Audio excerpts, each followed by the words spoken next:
उससे पहले रुक करते हैं एक नजर सुर्खियों की ओर। पीएम मोदी की बिहार को सौगात, 13,480 करोड़ की परियोजनाओं का शिलान्यास। पहलगाम हमले के बाद पीएम मोदी का मधुबनी दौरा रहेगा सादा। पीएम मोदी के दौरे पर 9 घंटे बंद रहेगा NH-27 ट्रैफिक रूट में बदलाव। हर परीक्षा पर याचिका से नाराज सुप्रीम कोर्ट, बीपीएससी पीटी दोबारा नहीं। भारत नेपाल बॉर्डर पर हाई अलर्ट, पीएम मोदी की रैली से पहले मोतिहारी में कड़ी निगरानी। बढ़ते हैं खबरों की ओर विस्तार से। पीएम मोदी की बिहार को सौगात, 13,480 करोड़ की परियोजनाओं का शिलान्यास। जी हां, प्रधानमंत्री नरेंद्र मोदी पंचायती राज दिवस के अवसर पर बिहार को 13,480 करोड़ रुपए की विकास परियोजनाओं की सौगात देंगे। मधुबनी के झंझारपुर में आयोजित कार्यक्रम से वे वर्चुअली 4 नई ट्रेनों का और जिनमें अमृत भारत एक्सप्रेस और नमो भारत एक्सप्रेस शामिल है को हरी झंडी दिखाएंगे। साथ ही 2 नई रेल लाइनों सहित कई योजनाओं का लोकार्पण व शिलान्यास भी करेंगे। बढ़ते हैं अगली खबर की ओर। पहलगाम हमले के बाद पीएम मोदी का मधुबनी दौरा रहेगा सादा। जी हां, जम्मू कश्मीर के पहलगाम में हुए आतंकी हमले के चलते प्रधानमंत्री नरेंद्र मोदी का 24 अप्रैल को मधुबनी में प्रस्तावित कार्यक्रम अब भी पूरी तरह सादा रहेगा। ना तो पीएम माला पहनेंगे, ना ही ढोल नगाड़ों से स्वागत होगा। बिहार एनडीए ने प्रेस कॉन्फ्रेंस में बताया कि देश इस हमले से आहत है, इसलिए कार्यक्रम में कोई धूमधाम नहीं की जाएगी। पीएम मोदी के दौरे पर 9 घंटे बंद रहेगा NH-27 ट्रैफिक रूट में बदलाव। जी हां, प्रधानमंत्री नरेंद्र मोदी के गुरुवार को मधुबनी दौरे के चलते NH-27 पर करीब 9 घंटे तक वाहनों की आवाजाही पर रोक रहेगी। वे झंझारपुर के विदेश्वर स्थान के पास कार्यक्रम को संबोधित करेंगे। सुरक्षा कारणों से ट्रैफिक रूट में बड़ा बदलाव किया गया है।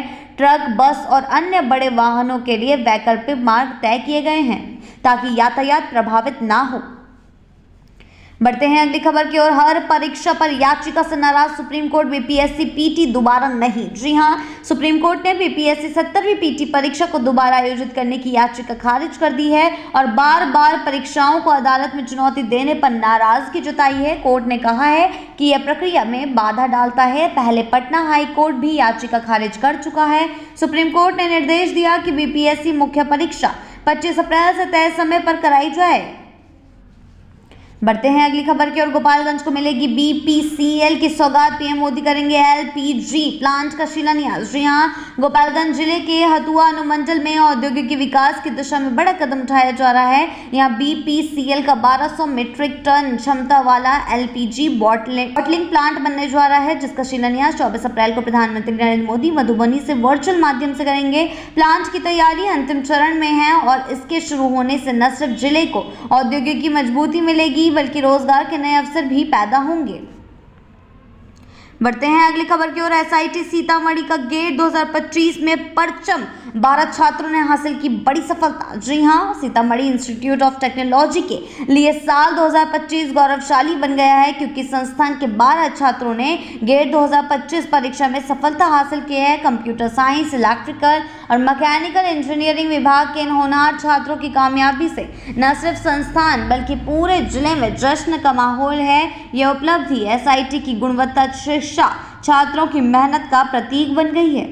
तो चुनाव प्रणाली होगी और मजबूत। बिहार के अधिकारियों के लिए दिल्ली में विशेष प्रशिक्षण शुरू। जी हां, लोकतंत्र को सशक्त और चुनाव प्रणाली को अधिक पारदर्शी बनाने की दिशा में भारत निर्वाचन आयोग ने एक अहम कदम उठाया है। दिल्ली स्थित India international institute of democracy and election management में बिहार के चुनावी अधिकारियों के लिए 2 दिवसीय क्षमता निर्माण कार्यक्रम जो है शुरू किया गया है। इस प्रशिक्षण में 229 बीएलओ, 12 ईआरओ और 2 डीईओ भाग ले रहे हैं, जिसका उद्देश्य चुनाव प्रक्रिया को और प्रभावी और निष्पक्ष बनाना है।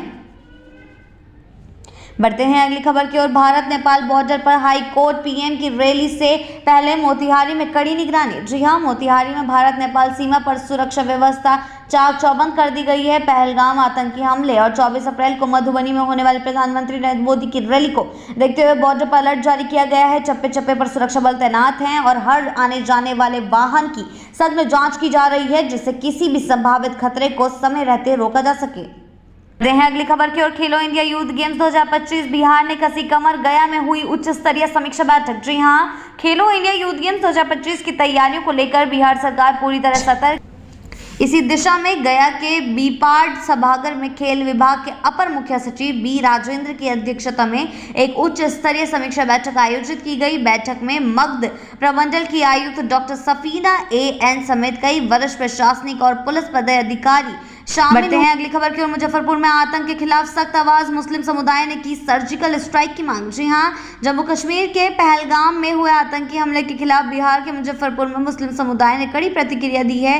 करबला चौक पर जुटे लोगों ने हमले की निंदा करते हुए आतंकियों को कड़ी सजा देने और सरकार से सर्जिकल स्ट्राइक की मांग की है और साथ ही साथ कहा है कि प्रदर्शनकारियों ने एक सुर में कहा कि देश की सुरक्षा से कोई समझौता नहीं होना चाहिए। बढ़ते हैं अगली खबर की ओर। तेजस्वी यादव का सवाल, पुलवामा जांच का क्या हुआ, पहलगाम हमले पर जताया दुख। जी हां, बिहार विधानसभा में नेता प्रतिपक्ष तेजस्वी यादव ने पहलगाम आतंकी हमले पर गहरा शोक जताया है और कहा है कि पूरा देश इस दर्दनाक घटना पर एकजुट है। पटना एयरपोर्ट पर मीडिया से बात करते हुए उन्होंने 2019 के पुलवामा हमले की जांच पर भी सवाल उठाया है। तेजस्वी ने कहा है कि अब तक ये स्पष्ट नहीं हुआ कि पुलवामा हमले के पीछे कौन था। शहीदों को श्रद्धांजलि भी अर्पित की। बढ़ते हैं अगली खबर की ओर। भागलपुर के JNMC अस्पताल में नर्स ने 3 साल छुट्टी पर रहकर उठाया वेतन। जी हां, बिहार के भागलपुर स्थित Jawaharlal Nehru medical college and hospital में एक चौंकाने वाला मामला सामने आया है। पैथोलॉजी विभाग की स्टाफ नर्स प्रतिमा कुमारी 6 मार्च 2022 से छुट्टी पर गई और फिर कभी ड्यूटी पर नहीं लौटी। इसके बावजूद उन्होंने 3 वर्षों में करीब 28 लाख रुपए वेतन ले लिया। हैरानी की बात यह रही कि उन्हें हर साल इंक्रीमेंट भी मिला। प्रशासनिक जांच के आदेश दिए गए हैं। बढ़ते हैं अगली खबर की ओर। पहलगाम आतंकी हमले में बिहार के IB अफसर की हत्या। जी हां, जम्मू कश्मीर के पहलगाम में हुए आतंकी हमले में 26 लोगों की मौत हो गई। इस हमले में बिहार के IB अफसर मनीष रंजन की भी जान चली गई। मनीष हैदराबाद में सेक्शन ऑफिसर के पद पर तैनात थे और परिवार संग छुट्टियां मनाने आए थे। उन्होंने बहादुरी दिखाते हुए पत्नी और बच्चों को बचा लिया, लेकिन खुद आतंकियों की गोली का शिकार हो गए। घटना के बाद पूरे इलाके में सुरक्षा एजेंसियों को। अगली खबर की ओर। बिहार पुलिस कर्मियों को मिलेगा ACP MACP लाभ, सैलरी में होगा इजाफा। जी हां, बिहार के 1632 पुलिस कर्मियों को ACP और MACP का लाभ मिलेगा, जिससे उनकी सैलरी में इजाफा होगा। इनमें 250 इंस्पेक्टर, 1310 दारोगा और 72 लिपिक शामिल हैं। यह लाभ सुनिश्चित वृत्ति उन्नयन योजना और रूपांतरित सुनिश्चित वृत्ति उन्नयन योजना के तहत मिलेगा। हालांकि कुछ पुलिसकर्मियों को वार्षिक गोपनीय रिपोर्ट के कारण इसका लाभ अभी तक नहीं मिल सका है।